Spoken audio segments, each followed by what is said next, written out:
નમસ્કાર, આપ જોઈ રહ્યા છો સ્પાર્ક ટુ ન્યૂઝ।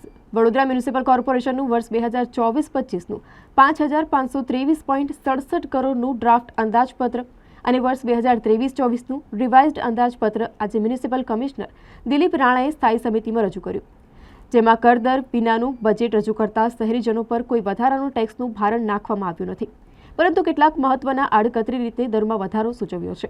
આ અંગે સ્થાયી સમિતિના અધ્યક્ષ ડોક્ટર શીતલ મિસ્ત્રીએ નિવેદન આપ્યું કે વડોદરા મ્યુનિસિપલ કોર્પોરેશનના મ્યુનિસિપલ કમિશનર દિલીપ રાણાએ વર્ષ 2024-25ના ડ્રાફ્ટ અંદાજપત્ર સ્થાયી સમિતિના અધ્યક્ષ ડોક્ટર શીતલ મિસ્ત્રીને રજૂ કર્યું હતું।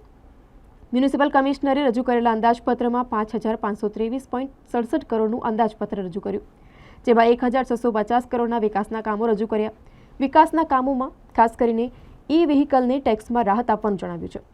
વડોદરા મ્યુનિસિપલ કોર્પોરેશનમાં હાલમાં 1,735 કરોડના 103 જેટલા વિકાસના કામો આયોજન હેઠળ છે।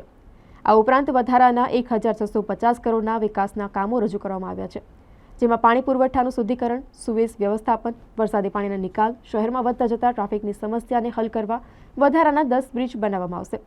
તો આ ઉપરાંત જાહેર સલામતી અને નાગરિકોની સુરક્ષા માટે 12 કરોડના ખર્ચે વધારાના સીસીટીવી કેમેરા લગાડવાનું આયોજન કરવામાં આવ્યું છે। તો સ્ટ્રીટ લાઇટની સુવિધા નથી તે વિસ્તારોમાં 15 કરોડના ખર્ચે નવીન સ્ટ્રીટ લાઇટ પણ નાખવામાં આવશે।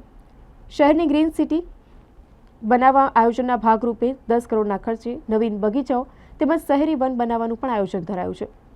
શહેરના બસ સ્ટેન્ડ ઉપર સોલાર અને કોર્પોરેશન હસ્તકની વિવિધ બિલ્ડિંગો ઉપર પણ સોલાર રૂફટોપ અને સોલાર ટ્રી પાછળ 15 કરોડનો ખર્ચ કરવાનું આયોજન કરવામાં આવ્યું છે। આજે 29 જાન્યુઆરી સોમવારે 11 કલાકે માનનીય કમિશનર શ્રી દિલીપ રાણા દ્વારા બજેટ સ્થાયી સમિતિના સભ્યોની સમક્ષ મને આપવામાં આવ્યું છે।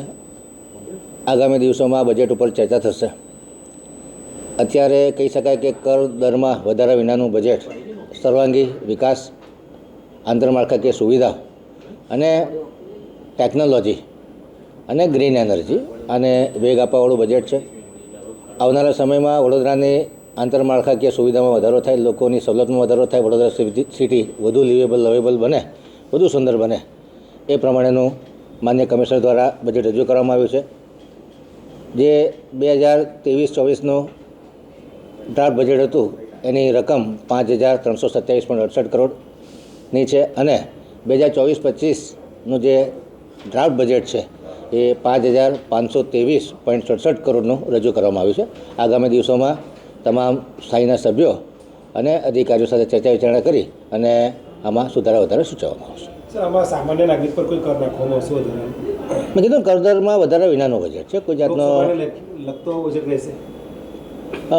ઇલેક્શન તો છે જ, પરંતુ નાગરિકોની સવલતમાં વધારો થાય, આંતરમાળખાકીય સુવિધામાં વધારો થાય, રોડ, રસ્તા, ગટર, પાણી, બ્રિજ, આરોગ્ય, શિક્ષણ, આઈટી સેક્ટર છે, આર્ટિફિશિયલ ઇન્ટેલિજન્સ છે, ટ્રાફિકનું સુચારું સંચાલન થાય, પાર્કિંગની વ્યવસ્થા સુધરે, જે શેરી ફેરિયાઓ છે એમની સુખ સુવિધામાં વધારો થાય, એ પ્રમાણેના આગામી આયોજનના બજેટમાં રજૂ કરવામાં આવે છે।